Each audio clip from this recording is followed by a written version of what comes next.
Becoming Elizabeth is the untold story of England's most iconic queen, long before she descended the throne.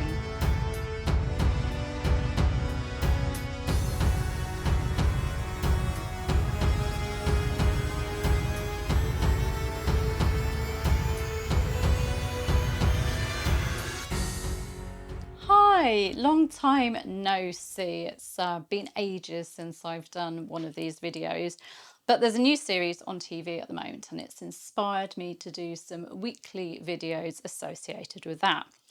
If you've missed the news, there's this new series on Elizabeth I airing at the moment.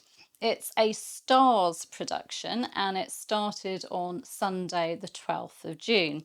Now here in Spain I can watch it by either subscribing to Starz Play or adding the Starz channel to my Amazon Prime account, the latter which I've done. And there are generally special trial offers on as well to do that. Hurrah! So that's been very good for me. Obviously, I don't know the procedure in other countries, but there will be ways of watching it, I'm sure. The series apparently is going to be 8 episodes long, and this is what Starz says about it. Becoming Elizabeth is the untold story of England's most iconic queen, long before she descended the throne. Henry VIII's death throws a young orphan Elizabeth Tudor into the unpredictable and dangerous English court. As her 9-year-old brother is crowned king and the great families of England and powers of Europe vie for control of the country, Elizabeth can be either pawn or player. So it really does sound interesting. That totally drew me into it. So I thought I'd do a video each week just sharing my thoughts on the episodes and also correcting any inaccuracies that I spot to help those of you who don't know the real history behind it.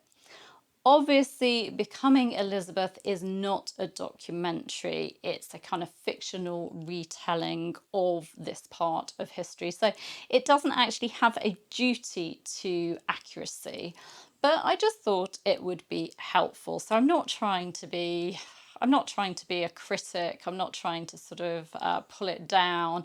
I know it's made for entertainment.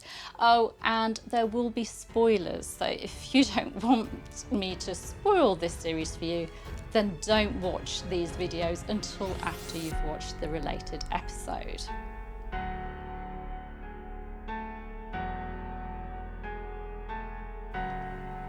Episode 1, Keep Your Knife Bright, opened with Henry VIII having just died on the 28th of January 1547. I thought the opening scene with Henry VIII's coffin being carried and then put down with dogs licking up the leaking fluid set the scene well. It was dark, it was dramatic.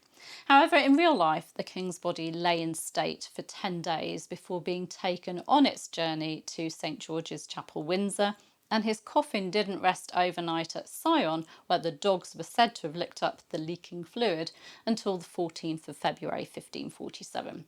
This was obviously down to dramatic licence, and I thought it was a brilliant way to start the episode and set the scene. I loved how the speed, the panic, the speed of events was portrayed. We know in real life that the king's death was kept secret for a few days to ensure a safe transfer of power to the new monarch, who was only 9 years old, 9-year-old Edward, who became Edward VI. So yeah, the people rushing around, I thought that really did portray the panic, that, they really had to act fast and get hold of Edward and bring him to London so that there was that safe transfer of power. And of course, people like Edward Seymour were trying to make sure that they got their power too. More dramatic licence was used in the scene where the king's 3 children were told of his death. Edward and Elizabeth were told together at Enfield in reality, and Mary was not present. I found it interesting that Elizabeth was addressed as Princess when that title had actually been taken away from her in 1536, and she was known as the Lady Elizabeth, even though her father had restored her to the line of succession. I'm not actually sure how she would have been addressed in 1547. I really didn't like Catherine Parr's reaction to what was going on around her. She asked, "Is he dead?" and then gave a half smile when she realised that the king must be. Now, I know that Catherine only married the king out of a sense of duty, believing it was God's plan for her, because she was actually in love with Thomas Seymour at the time. But I think she would have had some affection for the king and would have acted respectfully. The next time we see her, she's celebrating by bedding Thomas Seymour, a man she'd obviously been in love with before she married the king. This really annoyed me, as it suggested that they'd been having an affair for some time, which I don't believe, and it cast Catherine in rather a bad light. I know she married Thomas Seymour in secret very soon after the king's death, but I can't see her acting that way straight after the king had died. I didn't like how they were portraying Catherine at that point. An inaccuracy I spotted in that scene, trying to not take in all the flesh that was on display, was when a servant referred to Thomas's brother Edward Seymour as Lord Somerset. He was actually Earl of Hertford at the time. Edward VI granted him the dukedom of Somerset on the 17th of February 1547, but I'm guessing they didn't want to bother going into that. I liked the casting of the Seymour brothers, John Heffernan as Edward Seymour and Tom Cullen as Thomas, and also the way their relationship was portrayed. Edward Seymour is busy with the king and ensuring his place as Lord Protector, while Thomas is busy marrying the Queen Dowager, both for love and for ambition. They're vying for power and favour with the king and dislike each other immensely, with Thomas hoping that Edward will get killed in the Scottish campaign, which is moved forward as the Battle of Pinkie didn't take place until the 10th of September 1547. But I can understand why that was moved forward. It added drama with these bickering brothers, both intent on rising in power. And it also showed the stark difference between the brothers, the courage of Edward Seymour and his skills as a soldier compared to Thomas, who is more gifted with women. Edward is fighting to get the king what he wanted and to sort of rise and have a hold on his ambition. And Thomas is charming Catherine and Elizabeth to get what he wanted. So a real contrast in the brothers. So I can see why they did that, all dramatic license. Then, of course, we have the Thomas Seymour and Elizabeth storyline. Thomas is dashing, and the 13-year-old Elizabeth is clearly attracted to him from the moment she sets eyes on him. She's giggly when she meets the drunk Thomas, and she goes to bed smiling, obviously thinking of him. She mentions the idea of marrying him to her governess, who I assume is Cat Ashley or Astley, and she's shocked and upset when she finds out that Thomas and Catherine have got married. But at the end of the episode, her hopes are restored when Thomas says to her, "If only we were free to act as we chose." And he strokes her face and she leans in to kiss him. Yuck. This annoyed me. I know times were different, and Elizabeth's great-grandmother, Lady Margaret Beaufort, gave birth at 13, Elizabeth's age, but Seymour's behaviour was seen as inappropriate at the time, shameful, and we know that it made Elizabeth uncomfortable at the least. I'm not sure how this storyline will go, but I really don't want something that constitutes harassment or even abuse romanticised, or Elizabeth being seen as encouraging his behaviour, as asking for it. I'll have huge problems with that. I'd love to know what you think and how you think this is going to go, and what you thought of the glimpses we saw between, Elizabeth and Seymour in that first episode. Towards the end of the episode, we were properly introduced to Lady Jane Grey, played by the wonderful actress Bella Ramsey, who many will remember as the formidable Lyanna Mormont in Game of Thrones. She shows herself to be a tough cookie in this too, putting Elizabeth in her place by reminding her of her illegitimacy and how she's seen as a bastard, while she, Jane, is Edward's legitimate heir.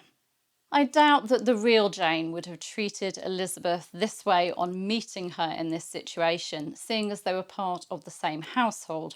But it's looking forward to Edward's device for the succession in his dying days and how he viewed his half-sisters, who he loved, as bastards and half-blood, but Jane as legitimate and full-blood, a full-blooded Tudor. I did enjoy the episode as a whole. The costumes were more accurate than in series like The Tudors and Reign. Terrible costumes, beautiful costumes, but yeah, not at all 16th century. Although the French hoods in this were a bit like sun visors worn on top of the head. And I loved the look and feel, the darkness, the candlelight, without it being too dark, like Wolf Hall, for example, where it's so dark you can't really tell what's going on. And I loved the period details, the sort of Tudor ceilings, the panelling, the locations used. It worked really well. So those are some of my thoughts, and please do share yours. We all have different opinions, and it will be interesting for me, and I suppose for you too, hopefully, to see how they develop the character of Elizabeth and also move forward with the Thomas Seymour scandal. This Friday, the 17th of June, I'm hosting a chat room chat on episode 1 of Becoming Elizabeth. It's going to take place at 10 p.m. UK time, which I think works out at 5 p.m. New York time. I'm sure you can work that out for other time zones. I'm going to be doing these chats weekly as the series goes on for those who register for my online Elizabeth I event, and it is completely online. Elizabeth I, The Life of Gloriana, the Virgin Queen.